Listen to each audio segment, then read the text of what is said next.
زمانے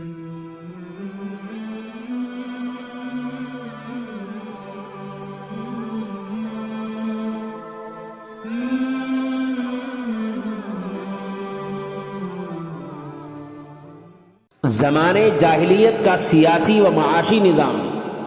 جاہلی دنیا کی دینی، روحانی، اخلاقی و اجتماعی صورتحال کا جائزہ لینے کے بعد مناسب معلوم ہوتا ہے کہ اس کے سیاسی و معاشی نقشے پر خصوصی نظر ڈال لی جائے کہ دینی و اخلاقی اور اجتماعی ترقی و انحطاط میں سیاسی و معاشی حالات اور رائج الوقت سیاسی و معاشی تصورات اور قوانین کا بہت بڑا دخل ہے، اور وہ قومی زندگی کی تعمیر و تشکیل کا ایک اہم و فعال عنصر ہے۔ مطلق العنان بادشاہت۔ زمانے جاہلیت میں خالص آمرانہ حکومت کا دورہ تھا۔ اس زمانے کی سیاست مطلق العنان بادشاہت تھی۔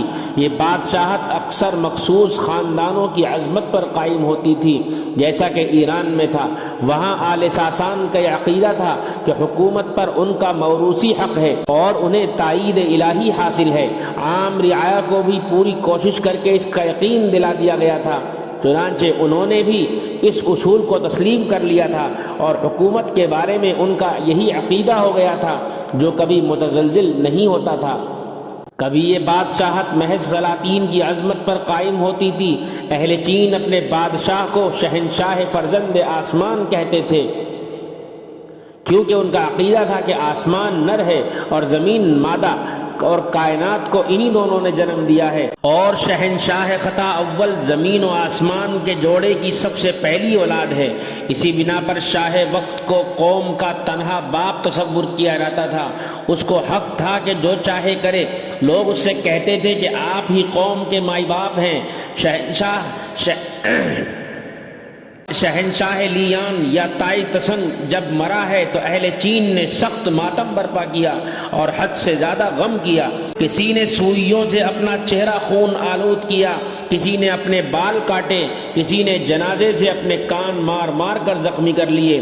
کبھی بادشاہت کسی خاص گروہ یا کسی مخصوص وطن کا حق سمجھی جاتی تھی، جیسا کہ مملکت روما میں اعتقاد تھا۔ وہاں رومی وطن اور رومی قومیت کی عظمت کرنا بنیادی قانون تھا۔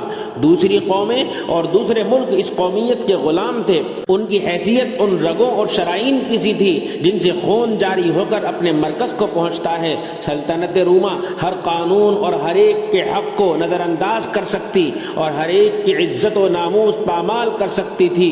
وہ ہر ظلم و ستم کو جائز سمجھتی تھی۔ رومیوں کا ہم عقیدہ اور ہم مذہب ہو کر اور حکومت کے ساتھ خلوص و وفاداری کا اظہار کر کے بھی کوئی قوم یا فرد رومیوں کے ظلم و ستم سے بچ نہیں سکتا تھا۔ کسی قوم کو حکومت خود اختیاری یا اندرونی خود مختاری کا حق نہیں تھا، اور نہ اس کا موقع تھا کہ اپنے ملک میں اپنے واجبی حقوق سے مستفید ہو سکے۔ ان محکوم قوموں اور مفتوح ملکوں کی مثال اس اونٹنی کی سی تھی جس پر بوقت ضرورت سواری کی جاتی اور اس کا دودھ دوہا جاتا، اور صرف اسی قدر اس کو چارہ دیا جاتا جو اس کی پیٹھ کو مضبوط اور تھن کو دودھ سے بھرا رکھ سکے۔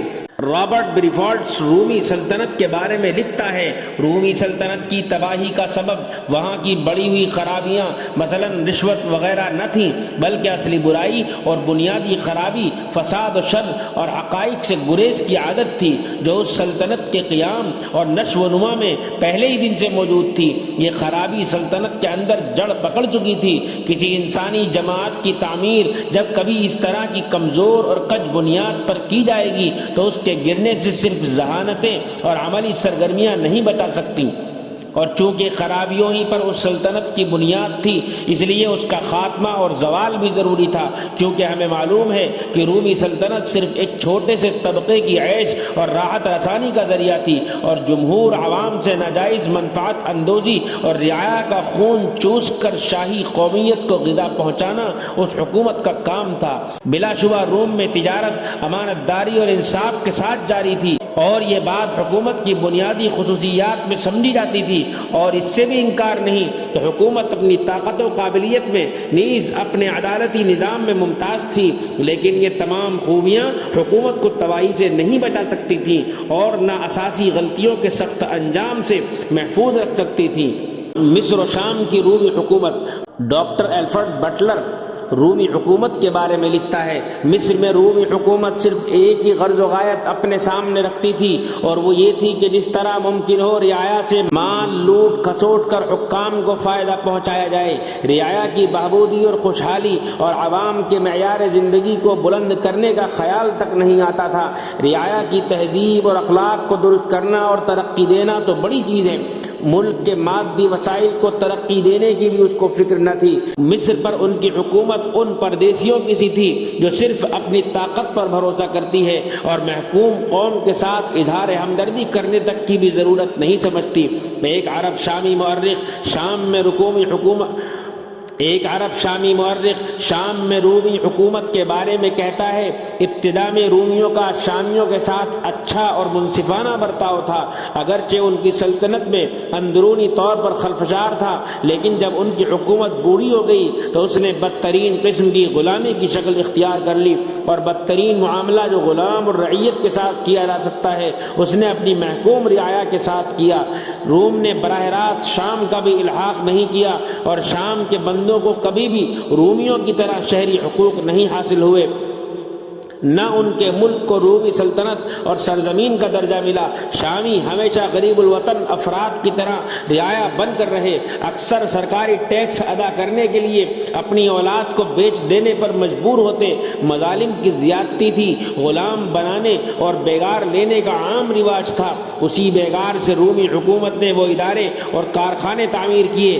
روم نے شام پر 700 سال تک حکومت کی، ان کے آتے ہی ملک میں اختلافات، خود سری اور تکبر کی بنیاد پڑ گئی تھی اور قتل کا سلسلہ شروع ہو گیا تھا۔ یونانیوں نے شام پر 369 سال حکومت کی۔ اس پورے عہد حکومت میں بڑی سخت جنگیں ہوئیں، رعایا پر مظالم ہوئے اور یونانیوں کے حرص و ہوس کی پوری کیفیت کھل کر ظاہر ہو گئی۔